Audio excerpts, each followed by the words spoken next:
ശ്രീനാഥ് തന്നെ പശ്ചിമ ബംഗാളിലെ നന്ദിഗ്രാമിൽ ചേരുന്നു. Sreenath, good morning. നന്ദിഗ്രാം കേവലം ഒരു സ്ഥലനാമമല്ല, അത് പല രാഷ്ട്രീയ വഴിത്തിരിവുകൾക്ക് വഴിവെച്ച സ്ഥലമാണ്. CPM നന്ദിഗ്രാം എന്ന വാക്ക് അവിടെ മറക്കാൻ കഴിയില്ല. രാവിലെ ബേബിയോടൊക്കെ ശ്രീനാഥ് സംസാരിച്ചു, അദ്ദേഹം അത് ആവർത്തിച്ച് പറയുന്നുണ്ട്. നന്ദിഗ്രാമിൽ ഈ പറഞ്ഞ സുവേന്ദു അധികാരി അവിടെ മത്സരിക്കുകയാണ്. അത് തിരിച്ചു പിടിച്ചേ മതിയാവുകയുള്ളൂ ഏത് വിധേനയും TMCക്ക്. അങ്ങനെ കടുത്ത പോരാട്ടം നടക്കുന്ന സ്ഥലമാണ്. Good morning.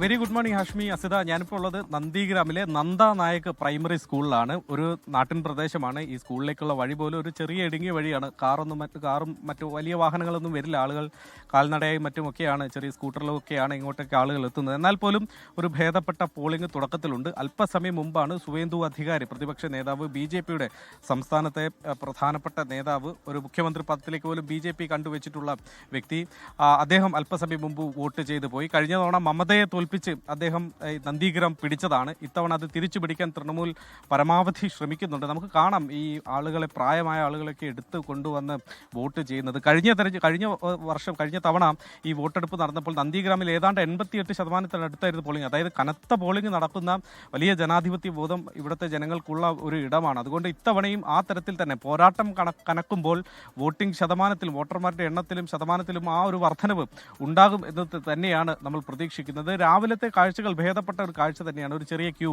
ഈ സ്കൂളിൽ ഏതാണ്ട് 1000-ഓളം വോട്ടർമാർ മാത്രമേ ഉള്ളൂ. അതിൽ പരമാവധി പേർ രാവിലെ തന്നെ വോട്ട് ചെയ്ത് തീർക്കാനുള്ള ശ്രമമാണെന്ന് തോന്നുന്നു. ഒരു ചെറിയ ക്യൂ എനിക്ക് രാവിലെ ഇവിടെ കാണാൻ വേണ്ടി കഴിയുന്നു. ഏതായാലും 16 ജില്ലകളിൽ വോട്ടെടുപ്പ് നടക്കുന്നു. 152 മണ്ഡലങ്ങൾ, ഏതാണ്ട് 3,66,00,000 വോട്ടർമാരുണ്ട്. 1400-ലധികം സ്ഥാനാർത്ഥികൾ മത്സരിക്കുന്നു. ഒരു വലിയ സംഖ്യ കേന്ദ്രസേനയെ വിന്യസിച്ച് വലിയ സുരക്ഷാ വിന്യാസത്തിലാണ് ഈ തെരഞ്ഞെടുപ്പ് നടക്കുന്നത്. ഞാനിപ്പോൾ നിൽക്കുന്ന സ്കൂളിൽ പോലും 4-5 അർദ്ധസൈനിക വിഭാഗങ്ങളുടെ ഉദ്യോഗസ്ഥർ ഇവിടെ കാവൽ നിൽക്കുന്ന, സുരക്ഷ ഒരുക്കുന്നത് കാണാൻ വേണ്ടി കഴിയുന്നുണ്ട്. അതും ഒരു ചർച്ചയായി മാറിക്കൊണ്ടിരിക്കുന്നു ഈ തെരഞ്ഞെടുപ്പ് സമയം. അസ്മിത.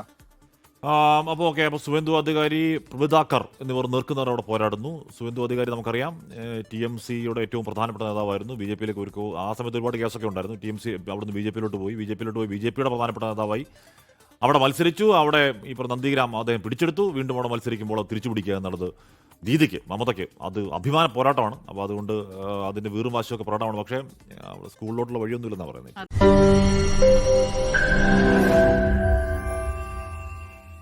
ലോകത്തെവിടെയായാലും ഏത് സമയത്തും 24 വാർത്തകളും ഓഗ്മെന്റഡ് റിയാലിറ്റി പാക്കേജുകളും എക്സ്പ്ലെയിനറുകളും വിശദമായി കാണാൻ ഞങ്ങളുടെ YouTube ചാനൽ നിങ്ങൾക്ക് സബ്സ്ക്രൈബ് ചെയ്യാം.